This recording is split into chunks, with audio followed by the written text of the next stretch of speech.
Greetings again. So we'll just get right into it. About me, I'm known as Free Scholar in a lot of the tech circles. I started out with HTML and then went to the Drupal community, where I am a Drupal hacker, industry organizer, and a keynote speaker. I'm an early adopter of a lot of things. That's basically because I'm nosy. And I'm a worker owner in Agaric web development cooperative. And we're worker owned. We all own the company and do the work. I'm also on the board of several important organizations that do the work to keep the internet free and balance that with getting out knowledge about how to remain free and how to help others become free. I usually speak about free software for social justice type things and, well, cooperative community building, networking. You can't just build something and bring it to a community and say, here's the thing I built and you should use it. So that's not really what we're about. We're about working with communities to make sure that they have the tools that they need, because they are involved in the process of designing it and building it when they can. So, about data collection. Is data collection good or is it bad? You know, like on the outside, that it's kind of a different thing for different people. Data collection. Well, how do we get it to not be so that people collect our data and then use it for bad purposes? You can't be sure. Just because someone's policy says they will not, share it with agencies or organizations that you don't believe in, it's just a promise. You cannot assure that they've kept that promise. And you can never be sure of where your information is going. So the only way to prevent data, your data, from going somewhere that you don't want it is to not have it collected in the first place. Once it's collected, it's out of your hands. This is from Wikipedia about artificial intelligence, because that is what is behind most of the data collection. There's machine learning and artificial intelligence that is going about collecting information from you and categorizing it, putting it into different buckets, and then assimilating it so that you can see patterns, trends, groups of people that may be in alliance that they don't even know they're in alliance, but the system collecting the data puts you in the same bucket with someone else who you may or may not agree with, depending on what they believe. So just so you realize, you're not always dealing with a human who has emotions, feeling, empathy towards you. You're dealing with machines and artificial intelligence. So the link to Wikipedia is there, but I think most of us understand what that is. So surveillance and predictability, what does that cross section look like? Well, it looks like who's watching, what are they looking for, how could it affect me? And am I predictable? I don't think I am, but am I? Can I block trackers? How secure can I really be without being a deeply knowledgeable hacker, as they call it? And a hacker is just someone who is curious about technology and bending things, bending code to do what it was not originally planned to do. So it would be like if you're at the beach and you don't have a table, you make a chair into a table and set your picnic basket there. It's as simple as that, is what a hacker is. What are methods and tools that are being used to collect data about me? And what can I personally do to prevent corporations, most specifically, from collecting data about me and using it in ways that I don't agree with. Now, as I said at the beginning of the workshop, please feel free to jump in with questions or answers or comments. I'm not an expert. Together, we can all kind of be an expert, but unless we share information with each other, we're all in our little cubes, and we don't know what's going on in the big picture. So these are some of the questions that I would like our conversation to be about. As for being a workshop, this is supposed to be interactive. I'm very interested in your opinions, your knowledge, and what you know about things, short stories of things that may have happened to you or in your life. And these are questions that I usually pose to people in my daily life and in workshops, wherever I go. I ask people, do you want to be safe or do you want convenience? That's a tough question, because when it comes to convenience, a lot of people do not have the technical skills to understand what technology they're dealing with. When they download an app, they don't know that this app is in the background collecting data about them and posting it somewhere else. They just feel that they're getting to use a free application that allows them to chat with their friends, or to have a flashlight on their phone, or to get weather reports on their phone. So it's a really a question that can really divide people, because people don't want to look stupid. You don't want to look like you don't know what the technology is doing. So you are most likely, if you're unaware, you're going to just repeat what the company has told you, that this is a great app and it will make your life easier. You'll be able to do things quickly and look like a pro. Do you constantly have to remain vigilant of new techniques and technologies? Yes, sadly, you do. How do you do that?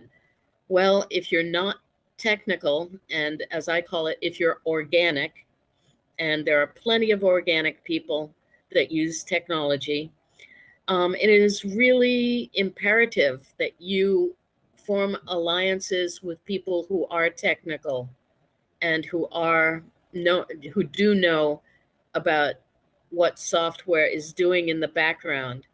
How do you do that? There are many ways. There are forums, there are Twitter people that you can go and connect with if you see what they're doing. They're working in analysis of, what this app does. You just have to turn on your curiosity hat. Remember when you were like 8 years old and you wanted to know everything about everything? We have to get back to that in the technical realm.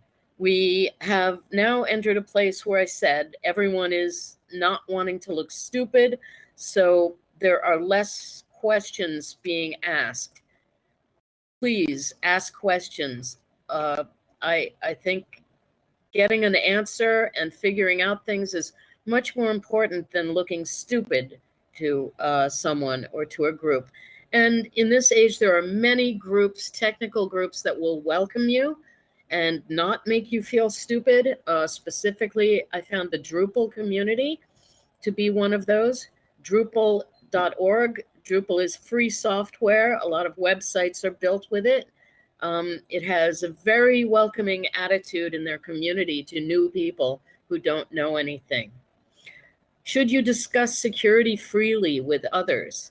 At parties, at events, or, like online, of course. Should you be talking about security and how others secure themselves? What technology do they use, or do they use technology? Do they just have discussions about security when they're in a room of technologists, or is this something that can be brought to gardeners, people who are building houses, people who are doing things with with their body and not just with their mind. I believe that you should always discuss security and find out what others are using to be secure. And what are my best defenses against sharing data with companies that share my data extra? I try to avoid them. And it's very hard to do in an era where, say, like right now, everyone you know probably has used Zoom. Zoom has had many, many bad publicity events where it tells you actually what they are doing. And yet people are still willing to use it. And they are only willing to use it if they don't know of other reliable platforms like Big Blue Button. But I'll even go further than that. They're not only willing to use it. Sometimes people know about Big Blue Button, but since all their friends aren't using it, their friends are using Zoom, they feel compelled to go back to Zoom. Even though Zoom has stated that they work with the FBI and the police directly and share information freely, and we cannot get inside of their program. It is proprietary software, so we cannot see what they're doing. And how many devices do you really need? And should they all be interconnected? I would say no, they should not all be interconnected. You need to have some that are outside of the connection so that if you are taken down by, say, Facebook, they block your account because of something you've been doing. That is not a good thing. You need to have another way to interact with people. If your Facebook account is closed, I would guarantee that you probably don't know how to get in touch with 80 to 90% of the people on your Facebook account. That's pretty serious to all of a sudden go from sharing information with thousands of people, millions of people, dozens of people to only having the people now in your contacts that are on your phone or something like that. It can be devastating. All of your assets gone in a minute when they block you. Knowing about things like what is the safest email provider. And I say safest because there's nothing that is bulletproof. Everything can be hacked, and almost everything has been hacked, whether you know it or not. Like the recent hack that was just in the news. I won't even name it because there are many similar, where the company that was hacked and all of your info was given to you don't know where. They do not have to tell you immediately. So it could have been hacked 3 or 4 months ago, 6 months ago. You won't know how long has your info been in the wild. So I would say the safest email provider right now is Proton Mail. And it's safe because it allows you to encrypt your messages with other people who have Proton Mail and are encrypted. But also, even with people who don't, you can add a password to the email you're sending. So say you're sending to your Aunt Ruth, who is in her 80s and doesn't know anything about encryption, you can make a password with her when you talk to her on the telephone and say, Auntie, every time I send you an email, it's going to have a password and it's going to be flowers, or something like that. And then she can read your encrypted emails. How much security does encryption provide? Well, that is varying depending on who you talk to and who you ask. Direct encrypted to encrypted accounts have the maximum amount of protection. But as I said, you can be using Proton Mail and sending encrypted emails to people who do not have encryption, and then there is no use of your encryption unless you use that password feature I just told you about. Where can you learn more about protecting your privacy? Well, I did add links to the shared notes, things like the Free Software Foundation, the Electronic Frontier Foundation, Many places can give you very good advice on protecting your privacy online and offline. So, how can you safely use social media platforms? Flat out, you can't. They will not allow it.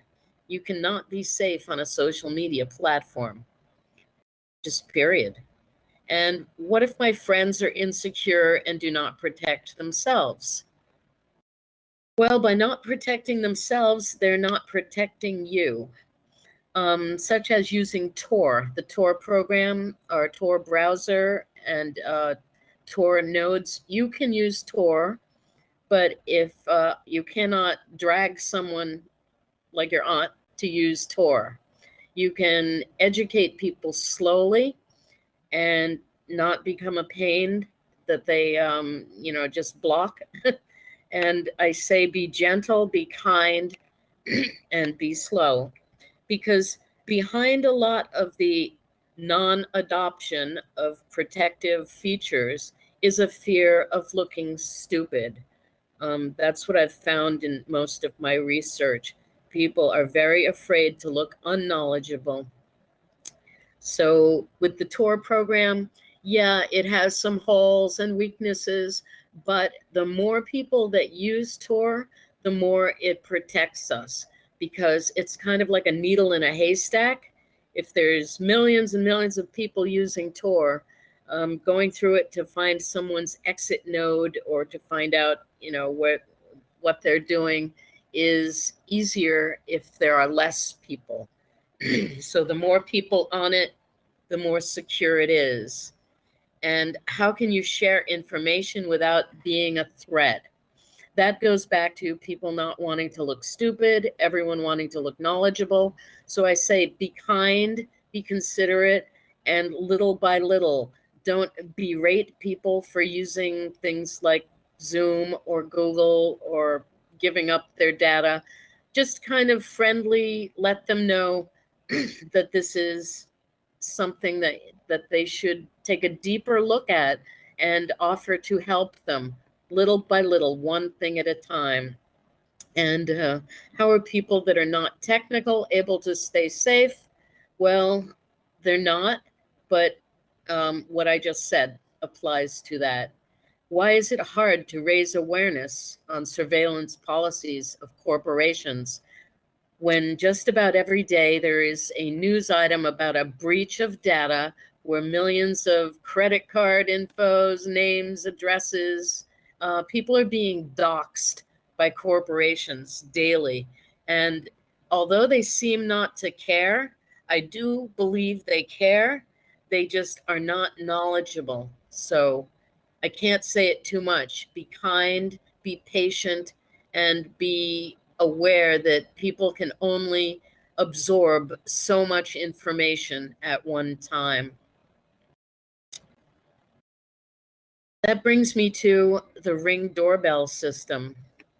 I'd like to give a real shout out to Bill Buddington and Dan Kalachi, who both did great talks at this year's Hope about the Ring doorbell system and how widespread and insidious it is. It's just it's very scary. If you don't know about it, just in a nutshell, it's a system that Amazon has marketed to police departments, and they have given it away to police departments, and police departments use it to give to gifts to people in the neighborhood. So Dan did a really great deep dive look at how pervasive the Ring doorbell system is in his area. And just one example, he charted a map of walking from his house to another point that was not very far away, or riding his bicycle. And it was a straight line to get there. But if he wanted to avoid all the Ring doorbell systems, he had to take this circuitous route that was just like, it looked like a squiggly line, like just going crazy. So he had to add miles to his journey and take measures that were just ridiculous to not be viewed by a camera system. Now, the camera system in itself is not a bad idea. having access to see who's at your front door, that's great if the camera was mounted, say, above your head. But most of these, or a lot of these cameras, are aimed straight out, facing straight out, so that they do capture the street and surrounding area.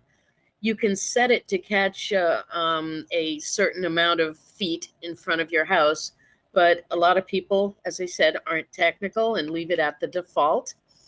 The other issue is that when you join the Ring doorbell system, they have an app which is extremely dangerous, and it's called the neighborhood Ring neighborhood or something like that, where you can share your footage with other neighbors.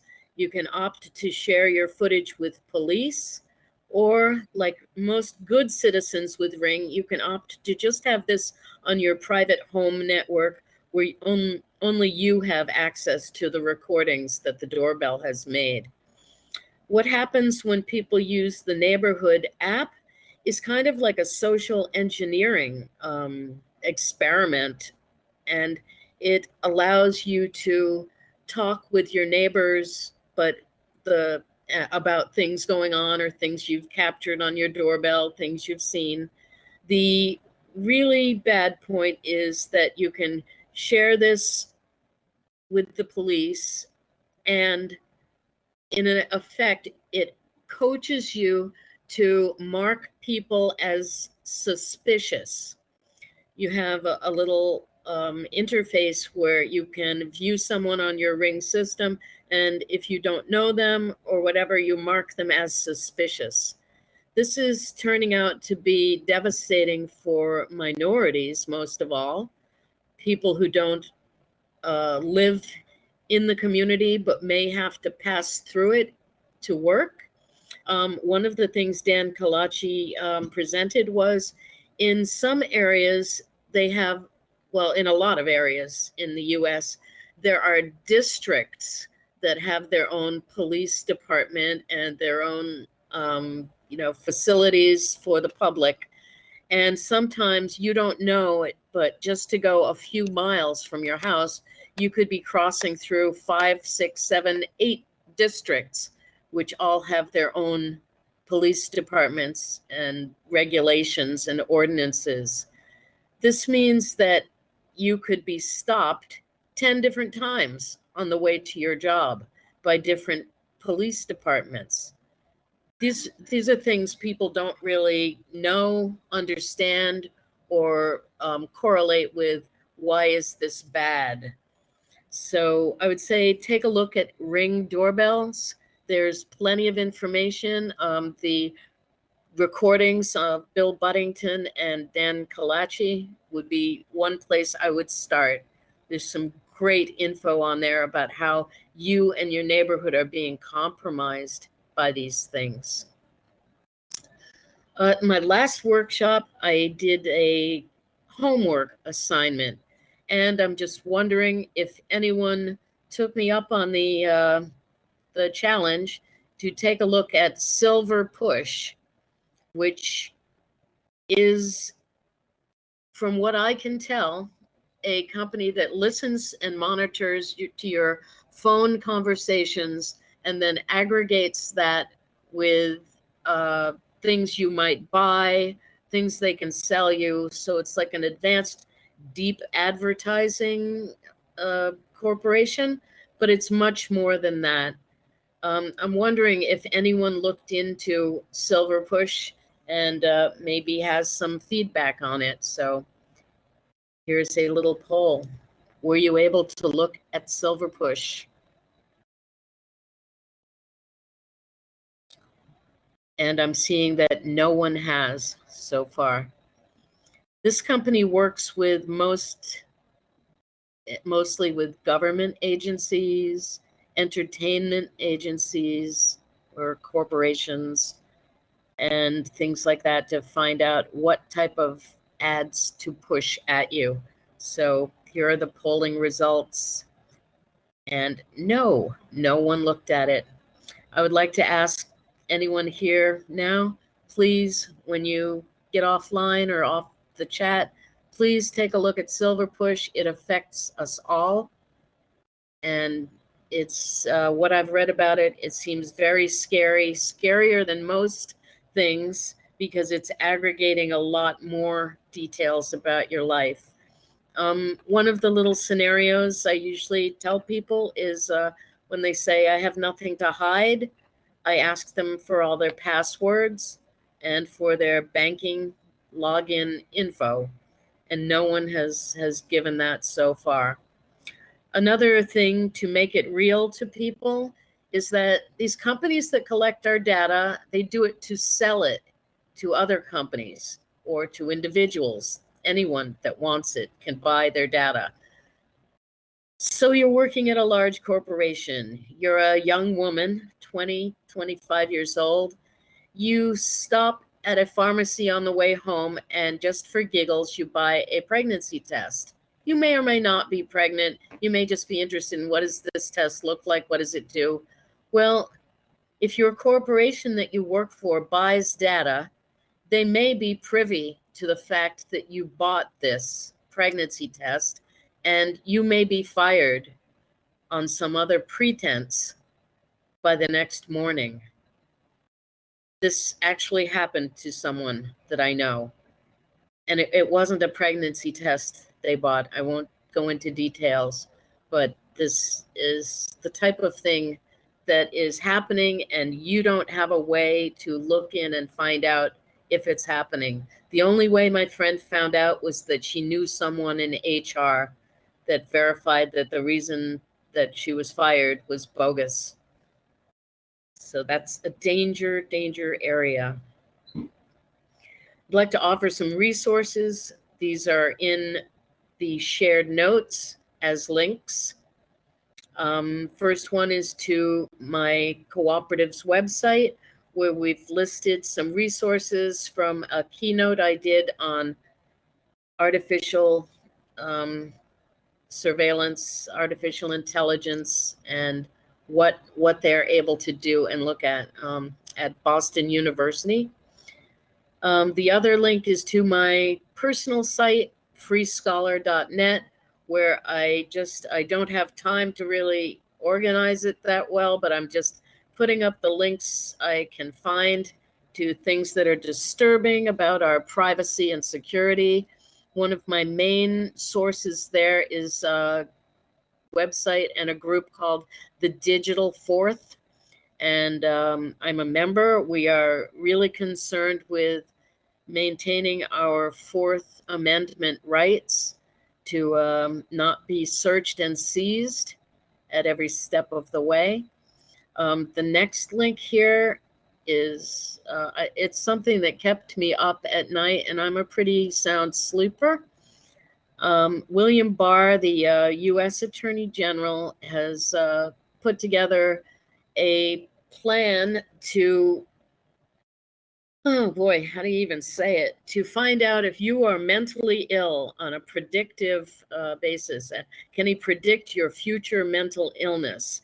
And what it does is it aggregates your info from your medical records, your social media records, your online presence, and a bunch of other sources, too numerous to name. They put them into a blender and come out with an algorithm that tells them if you could possibly be mentally ill now or in the future. And the bill would allow the police or FBI or whoever, NSA, to arrest you and put you into a mental facility without your concession, without you agreeing, for an undetermined amount of time, to study you and see if you are mentally ill by their standards or not. This is a real thing that is happening. Sounds Orwellian, but that link, and it's in the shared notes, is a direct link to the document that is an official document to implement this scary thing. Here is another slide with resources. This is just a small smattering of tools for freedom. Anyone is welcome to write with me and connect. There's many places where you can find free software to use. A link I forgot, I may have put it in the chat, is alternative2.net. And that's TO, not the numeral 2. Alternative2.net will let you put in the name of a software, and it will give you a list, a search results list of other softwares that are alternatives to that. And there's a drop-down list where you can check to look for open source or free software that replaces the proprietary tools you are using now. I'm on the board of May1st.org, and we are a cooperative, but although we supply web hosting, and it's web hosting unlike you are used to. It's not like a GoDaddy or anything like that. We are people who stand behind your website and will not take it down or let it be taken down by anyone, governments, people, hackers, whatever. We do our best to keep your website up there, but we will go to jail before we release your information. And you should look at the suite of free tools that May1st offers. We offer a Jitsi Meet, which is a similar platform to Big Blue Button that we're using here. It's free software. It preserves your privacy and security. And we offer things like Nextcloud, which is an alternative to Google Drive, Google Docs, and all of the spyware and malware that Google is pushing. And Google is not just pushing, they are just inserting themselves, or have inserted themselves, into the essence of our daily lives by giving schools the Google platform. And now schools become their mouthpiece and insist that the children have a Google account and a Google email address. And that means that from cradle to college and through college, Google knows every single thing your kid has done or thought of or interacted with. And that is just a crazy thing, especially with the Palantir company coming out with their $40 billion IPO based on a product that allows them to scan your license plate number and get so much information on everything about you and everyone you know, everywhere you've been. And then you could say, oh, so I wasn't driving my car during the robbery. It was, like it wasn't me. Well, probably in a social media, someone said, hey, thanks for lending Joe your car last Thursday. That was really neat. So there really isn't a way around these tools once you are invested in them. And now we are teaching children that this is where to put your information. And I've seen so many people promoting Google and Zoom that it's just mystifying that you could get people to promote something as unethical as Zoom, which has news events just about weekly of where they've fallen short protecting your privacy and security. So this is a workshop. I've babbled enough. I'd love to have some interaction. Is there anyone that would like to ask questions? You'll have to unmute yourself. If you would like to rejoin the audio because you're here with the headphones and you can only listen, you can click on that little receiver down below the presentation window and reset your audio, which means the echo test will come. And Lord of the Realm, are there any good questions that you found in the public chat? I see there's 160 public chats. Oh yeah, there's great discussion going on. One question was asked: are you going to make the slides available? Yes, if I can figure out how to add them to the wiki, or if someone could help me do that. I'm not very wiki knowledgeable. That's one area I haven't delved into yet, but it's next on my list. But yes, I'll put the slides on the wiki if I can. Any volunteers reach out to Micky? Yes. So these are websites I work with. Agaric has created some platforms that can help communities.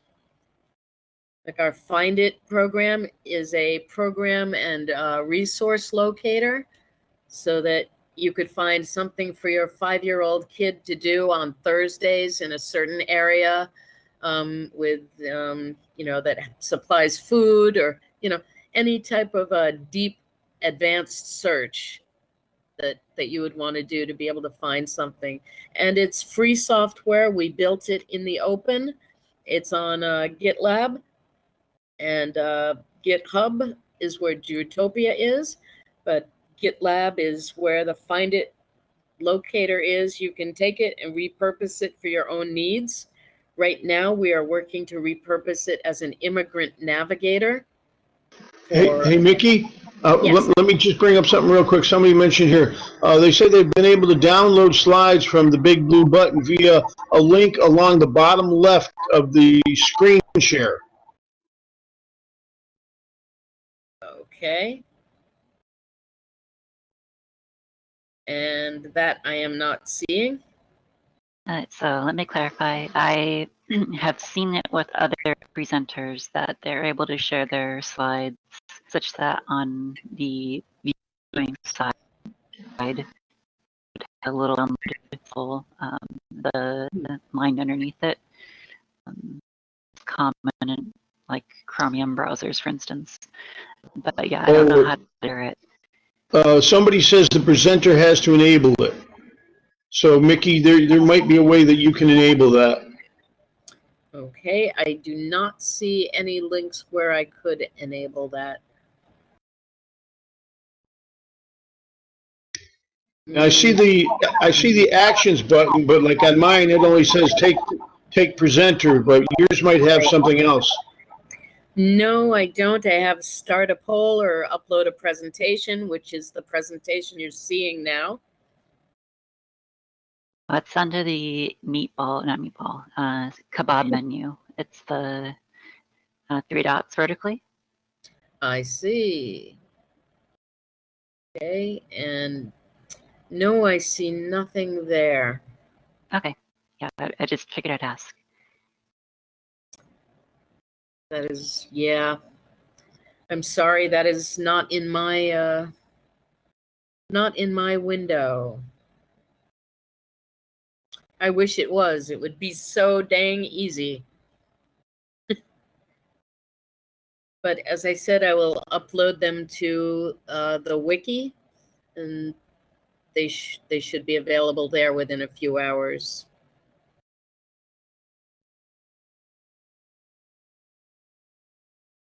So, Mickey, did you see, I don't know if you saw this in the chat, but I was quickly doing some research while you were talking about Silverpush. I looked at their funders. They were mostly angel funders, but they had one company which I found a little bit, I don't know, interesting in its funders. Now I can't find the name of that funder. Oh shoot, it was like a really obvious name and now I can't find it. Hold on one second, I'll tell you the name of the funder. Great.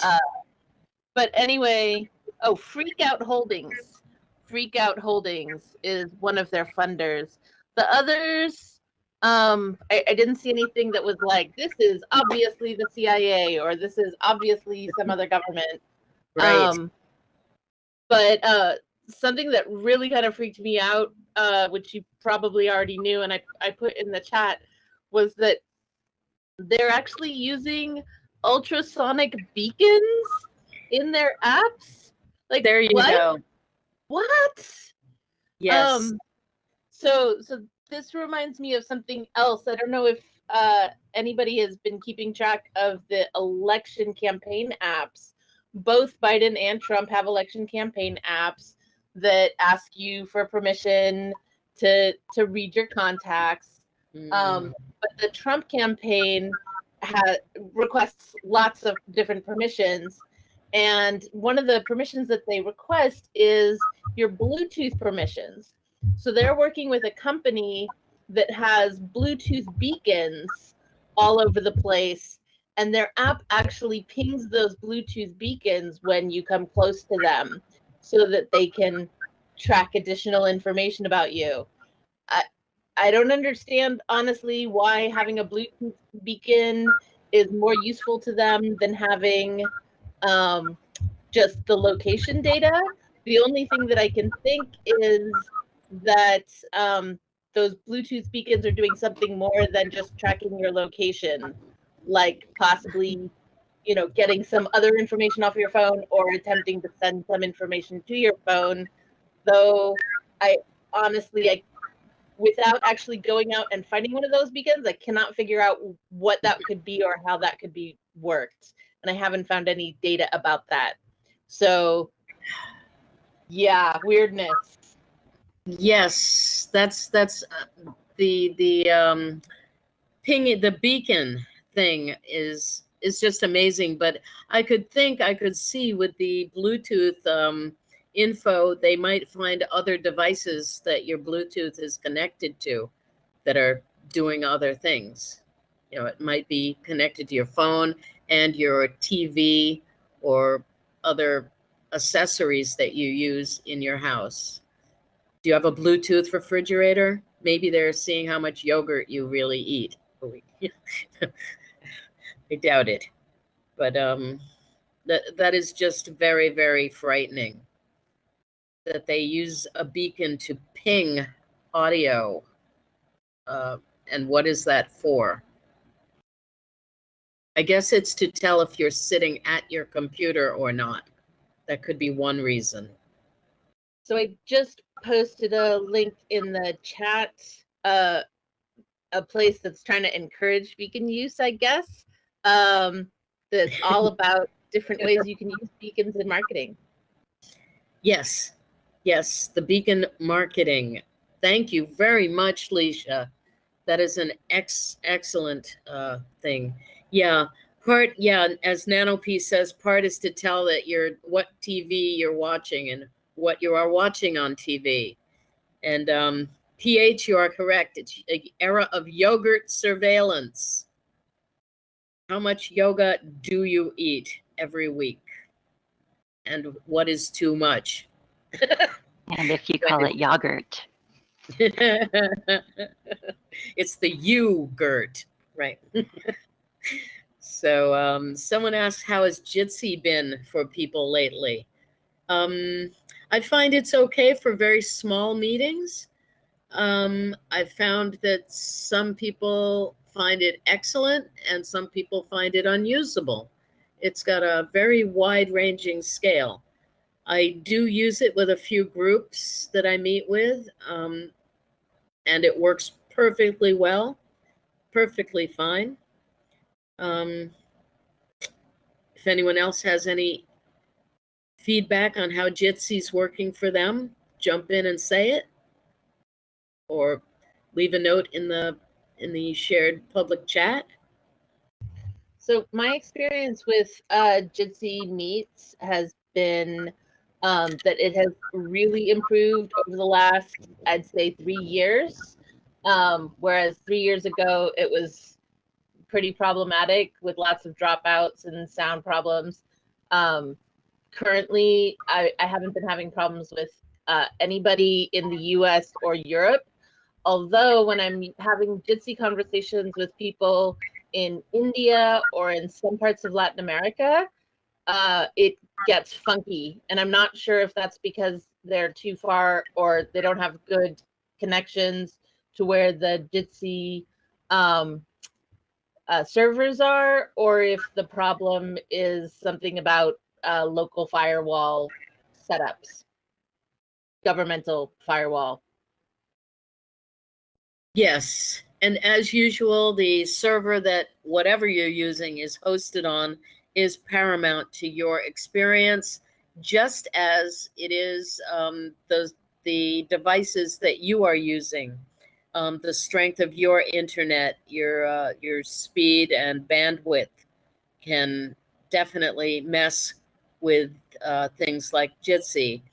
The reason Zoom doesn't have a problem with this is they worked on the video before they worked on the audio, and they kind of use a composite video image to pump all the camera streams in. Even on Big Blue Button, where every camera is a single stream. So if we were to have all 50 of us in here with our cameras on, each of us would be receiving 50 camera streams, which is overpowering on a small device like a phone or a low bandwidth internet provider. So that is why that is not acceptable. So I've seen Jitsi work fine for very large groups, like up to 40 people or so. But I think Big Blue Button is much more stable, and it's not as foreign an experience to people who are used to using Zoom. When you come into Big Blue Button, it's not all that different. It's not like, oh, it's just a totally different and I can't find any of the buttons. Yeah, there also is Jammy, which is a free software product, and it's still under active development. The problem I found with Jammy is that it's too hard for a non-technical or an organic person to just jump in and use. With Jitsi and Big Blue Button, there's nothing to install. You just go to a URL and a website. And yes, Fongaboo, Big Blue Button is a self-hosted solution. And there are providers that will set you up with an instance. And in fact, there is meet.coop, which is a wonderful group of cooperators that it's based in Europe right now and some other areas of the world. And I'm working with May 1st and with my co-op, Agaric, to set up a US presence so that you could go to meet.coop and get an instance of Big Blue Button for you to use. Right now, I'm using, I have a little site called communitybridge.com where I'm opening it to the public to use as a free chat service using Big Blue Button. It's been able to host 50 to 60 people in a room. I don't know if it'll take more because we haven't had more than that come to a discussion at once. I would love to do a test and see if we could get 300 people in there. Apparently, to do that with Big Blue Button, you need a couple of servers with load balancing, and we're hosting a school with 1,000 users right now, and they have a setup where it's done with load balancing and 2 big servers so that neither one gets overwhelmed. And yeah, I'll put the link to meet.coop. That's not meat like as in animals. And there it is, meet.coop. And it's very interesting. You can go there and join and get in on the forums. And yeah, Greylight, the interesting point. I think Jammy is kind of like the old Skype, and the Skype method where you have to do this setup and get someone's number or address or whatever. I must admit I haven't given Jammy a fair chance because most of the people I work with are organic and could not pass the hurdles of installing Jammy. Yeah, so Big Blue Button can be used. A friend of mine installed it on his own little server and was able to have meeting rooms that we could go in and chat. We didn't do a stress test to see how many people there are. So yeah, I would say if you are forced to use Zoom, thank you, D. Collins 42. If you are forced to use Zoom, which some of us are, for meetings that we otherwise couldn't get access to, just use it in the browser. for as long as you can. I have a feeling that the Zoom Corporation is busy limiting that access. And yes, David, Zoom for medical. How about that? Your medical records and your your visit with your doctor floating around there on the internet for hackers to just pop up now and then. It's amazing how quickly people in this era get used to abuse. We get used to it and we accept it and we tolerate it and we talk about it like, oh, it was nothing. I was at a Zoom meeting with some, like highly critical, marginalized people, and we got Zoom bombed.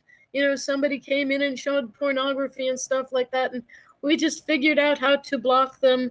And well, the thing is, now that people are picking up on that, people are Zoom bombing in groups. So 20 people come in and Zoom bomb you instead of one person that you can easily block.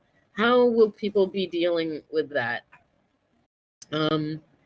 It's difficult to use if you have to get the client. I'm amazed that people can go through the hurdles with a Zoom type thing and get these an access token and a room number and a PIN number and then a password, and then download this software. People seem to be able to do that because on the other side are their friends. But when you ask them to look at Big Blue Button, they seem to not trust. Some people still seem to not trust free software, which is a terrible hurdle to get over. That all started with the open source movement back in the day, back in the 80s, when people were separating into movement groups like the free software movement versus the open source. And if people don't know the difference, just a little high overview is open source just means that the software has to work as it's designed and work well. Free software comes with some community messaging and some care for others in your community and reckoning, is this software good for the community or is it going to invade them? And yeah, Forbo, if you're technical enough, you can try a VM to sandbox and set up some of these things like Big Blue Button. And yes, Big Blue Button does have a facility for dialing in by phone. It's just not set up on this version. And I don't have that set up on Community Bridge either. But looking forward to doing that when meet.coop, when we get all set up with them. Right now, I'm outsourcing the Big Blue Button instance on Community Bridge to a source that I found that was recommended. But to tell you the truth, who knows how reliable and safe that is. That is why I'm eager to get onto meet.coop, where in a cooperative structure, people tend to know each other better. We have open standards where you can look at what we're doing and look into everything that we're doing. So, yes, Bone Folder mentioning Cory Doctorow, one of the wonderful people at the forefront of your security and free software. And he's just a wonderful resource, a wonderful community member of Hope. So if there's any more direct questions, I'm going to try to scroll back in the chat to see. Nanopiece, you asked for a BBB address, and I'm wondering, is that the meet.coop address that I put in there? So I'm hoping it is. And let's see. Yeah, it seems today people are being forced to use Zoom, similar to the way people are forced to use Facebook because that's where their friends are. It's hard to bring in a new platform when all of your friends are over on another platform and you're trying to educate people not only about their privacy and security, you're trying to show them another platform. And in the case of free software, it's hard to make people understand or get them to understand that this is something that we all own, and we can have input to building it, making it better, adding features that we want. And it's ours. We cannot do that with a Zoom or a Google. Most of Google things. Some of Google, yes, is open source and is cool to work with. People are working with it all the time, building fantastic things. But when you're telling students that they have to use proprietary Google applications to submit their homework, is kind of scary, because it seems really easy to do. It's very easy for everyone to get their assignments in on time and stuff.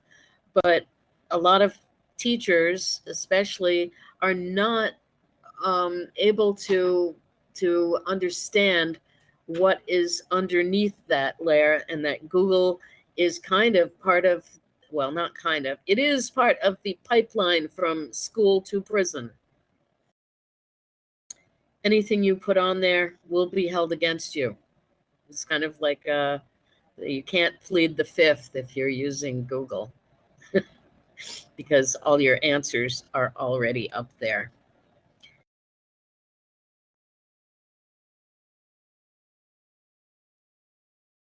So I'm just a fan of not having to install software to use it, and being able to install software if I want to. That should be an option. I should be able to run things on my own server, but I shouldn't have to. And there should be ethical sources and servers running it. And you should be able to look into the ethics of the company that is running the software. So, and Forbo, congratulations. You've had some success getting people to use Meet.Jitsi instead of Zoom. Yay! Thank you. Thank you. Please share some of your techniques if you can, like maybe things you've asked people or told them or anything like that. And so NX74205 is asking about the ultrasonic tracking that Silverpush is doing. I must say, I don't know anything about it, but I would really love it if people would look into that and publicize it.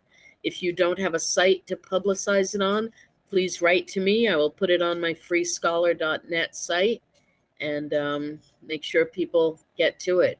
One other thing I wanted to mention here was mesh nets. I don't know if people are familiar with mesh nets, but they are a way to have a network, a neighborhood involved in a network where they can share information, files, and things like that, even if they're not online on the internet. They're all interconnected. But with one connection to the internet, they could all share that internet connection. So an example would be if you live in an apartment building with like 40 or 50 apartments, one person in that building could get a big heavy duty, what do you call it? Enterprise version of internet access through like RCN or some kind of a provider. Since we have so many choices, yeah, like Comcast, and I hate to mention the name, it feels dirty in my mouth, but they can get one big internet connection and they can share that through a mesh net with the other 40 people in the building. So if you go to massmesh.net, this is how we're doing it in Massachusetts. And it's really taking off. So in a way, it's like people have antennas on their rooftop, and when there is hops made to get connectivity, you go, if one goes down, it goes to the other person who's antenna is still up and functioning. So it's harder to shut it down. And if it is shut off of the internet, you still have connectivity between yourselves and can share internet connections. In countries like Cuba and Haiti, a lot of people do not have access directly to the internet. What they have is someone at the corner store who downloads a whole bunch of links from the internet and puts them on a CD or a disc for you, and you buy a weekly version of the internet. Now, this it works, but of course, you're getting old news. You're not getting, today's thing, and you are also relegated to whatever that person thinks is important. I've heard some of the people that do that, you can make requests. Like, I would like a lot of links and information about schools and education in the next disc you sell. And that's just how they roll. It's dependent on what is in demand. And I'm posting a link to massmesh.net. So, oh, great. Lily Geiger posted something very good. Phone location is being shared by phone companies. Yeah, well, a few years ago, I did a workshop or a presentation on a technology called SS7, Signal Service 7, and just a 50,000-foot overview. Signal Service 7 is one of the oldest things that the internet runs on, when there were just 3 or 4 telecoms. Yes, there were 3 or 4. Now we can't even count them. A telecom is someone who serves your internet and your telephony in the area.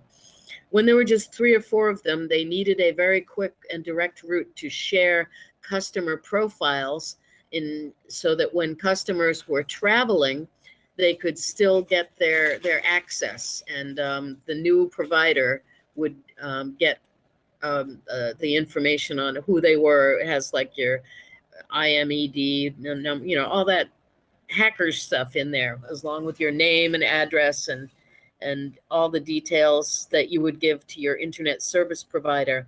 So SS7 serves the SMS, texts, and communications like that around the world. Well, unbeknownst to most of the general public, it's, yes, compromised old technology, but it would allow anyone to get information on anyone else by spending $300 to become a telecom, and then you would get everyone's data that is passing through your area. So it's highly compromisable. It had no security layers on it, no authentication. It was just freely shared data between the telecoms. I have not looked back at it in a while, but as it was understood back then that this was at the backbone of the internet and could not be pulled out. It's like a Jenga game where you're trying to pull out the bottom piece and put something else in there. So it was highly fascinating, but I do too many things. I can't deep dive into a lot of things. That's why I trust everyone here to deep dive and take a look at what you're interested in and share that info. And so the general, I love it. Thank you, Lily, for posting the general applications for ultrasonic tracking technology. And that should be, and beacons that are embedded in web pages, advertisements, and physical markers. Advertisers can build a profile of your activities, both online and offline, and then they can combine them to know even more and more. So definitely copy the public chat before you leave today's workshop. there's some great links in there, and also you can copy the shared notes. A lot of good info in there. And let's see. Yeah, it was only $300 to become a telecom, and it still is in some areas of the world. I thought I saw $375 for an area in Africa, and some like Western Asian countries where it's just very low cost to become a small telecom and serve a small area. But this means you get access to the people's home. It's called an HAR. I can't remember what the acronym means, but it's something like your home record, your home resource record, HRR, something like that. It's a good rabbit hole. If you have time to stay up late, take a little read about SS Signal Service 7. And don't intend to sleep that night. And yeah, you can all. It's also been compromised so that people can use it to surveil without being a teleco or telecom. So it's just very scary. Yeah, in August, West, thank you for posting the New York City meshnet. It's something definitely to take a look at and get some great info. You can really help some areas of the world that don't have general connectivity for the web, where people cannot afford to get a monthly access to an internet. And by helping more people get on the net and more people become aware of things, it can only be good, hopefully. We don't know. So, all right, and I see D. Collins 42 is saying the issue is that many schools don't have the money to pay for equipment or staff to self-host, not even when Google is offering it to them for free. Well, that is true, but that is why we are working with government to, like, I'm just amazed that people are willing to put trillions of dollars into an army to protect us from we don't even know what. No one has, come over here and tried to shoot us. There was one instance of the 9/11, but there are many, many, many more instances of our own government attacking us. So why are we prepared for all of this defense, yet we are not prepared to educate our children? And as we all saw, we're not prepared for medical things. We can't aid people. There's police running around in $1,000 costumes while a nurse has to wear a garbage bag to treat you. Those are the things that keep me up at night. Why? And is there anything we can do about it? And great, Alicia, you put a link to the ultrasonic tracking, which is very cool. And a good way to get students to change is to get parents riled up, says David. Oh, well, I thought so too, until there's a small town outside of Boston, and parents were being told they had to spend $500 to get their kid an iPad, or they could not take part in a course and graduate. Like, I think it was 8th grade or something. They couldn't go on to high school easily without getting an iPad, because everything would be done through the iPad, and it was going to cost each household $500.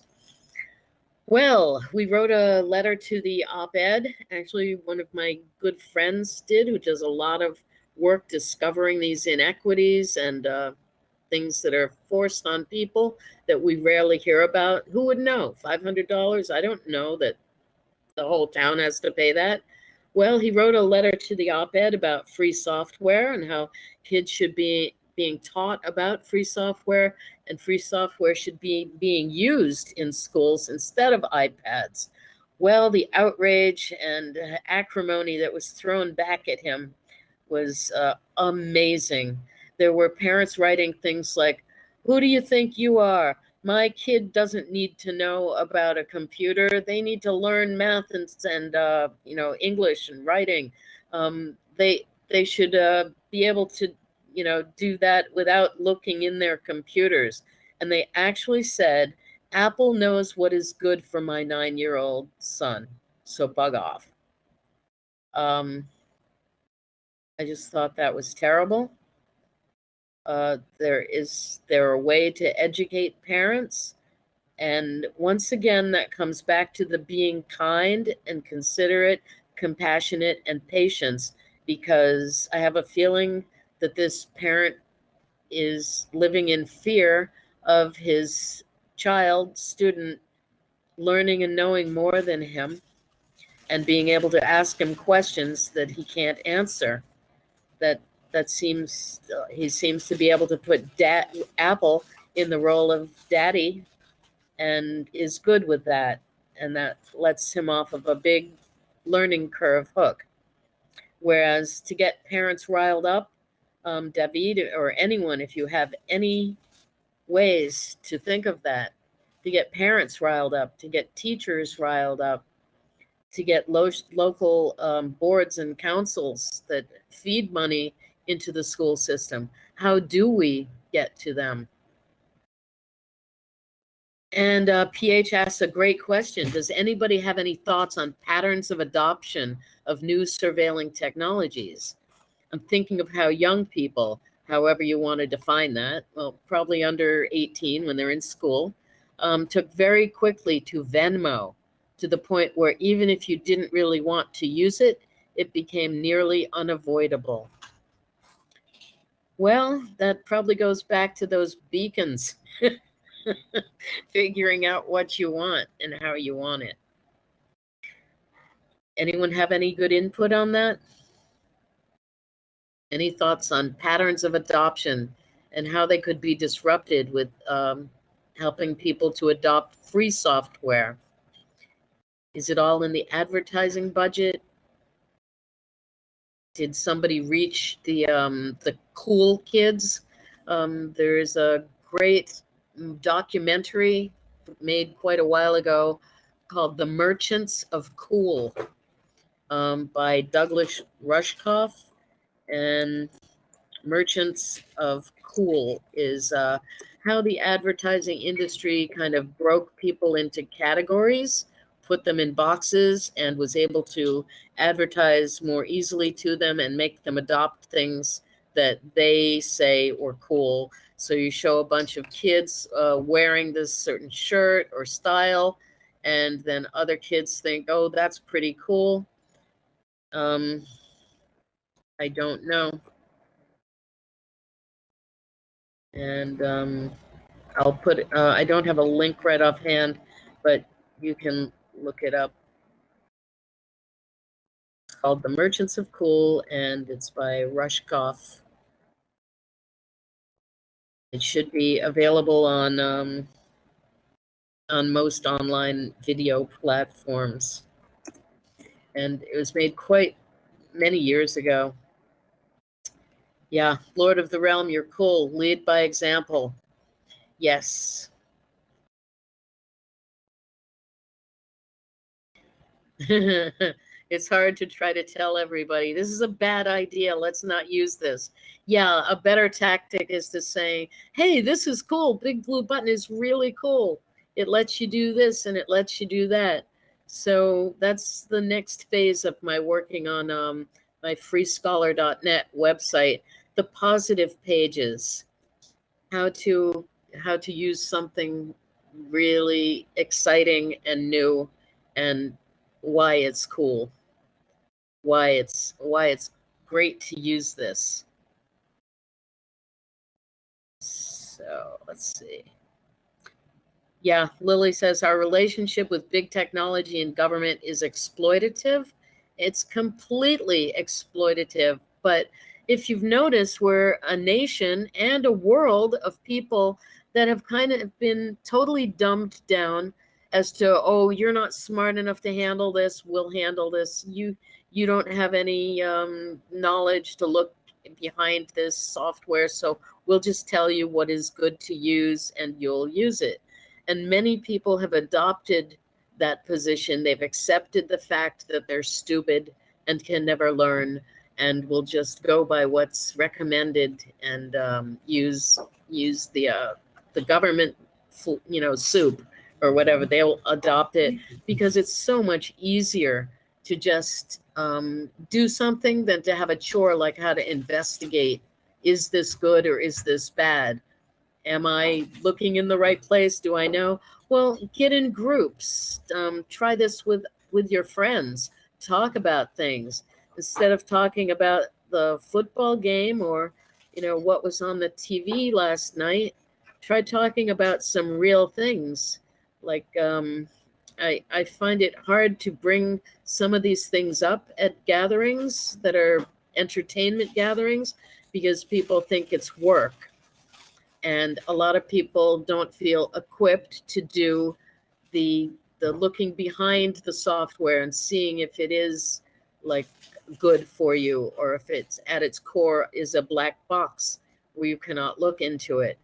I think this ties in with the right to repair movement. I guess everyone's familiar with that now, the right to repair. Things like a John Deere tractor.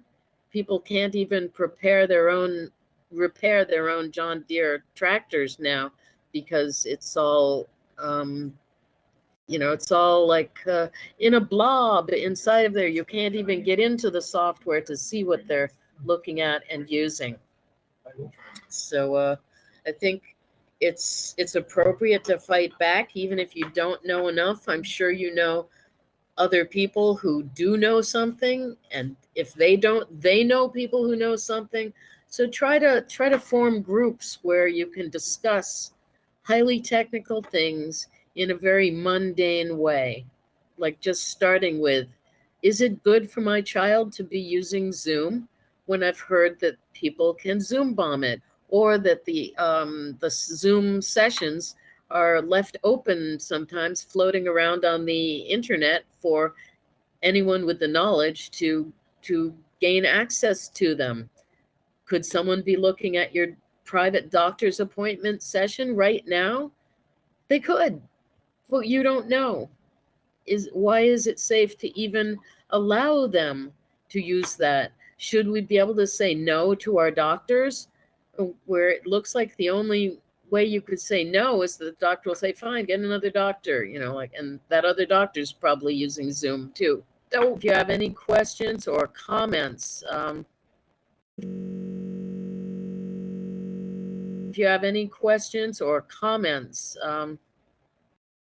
yeah, Lord of the Realm, free thinkers terrify authorities. I find as I go through life, more and more people are terrified of authorities and terrified of saying something where they will look like the squeaky wheel or the person who is out of place and be punished for this. And as we see, that's what happens.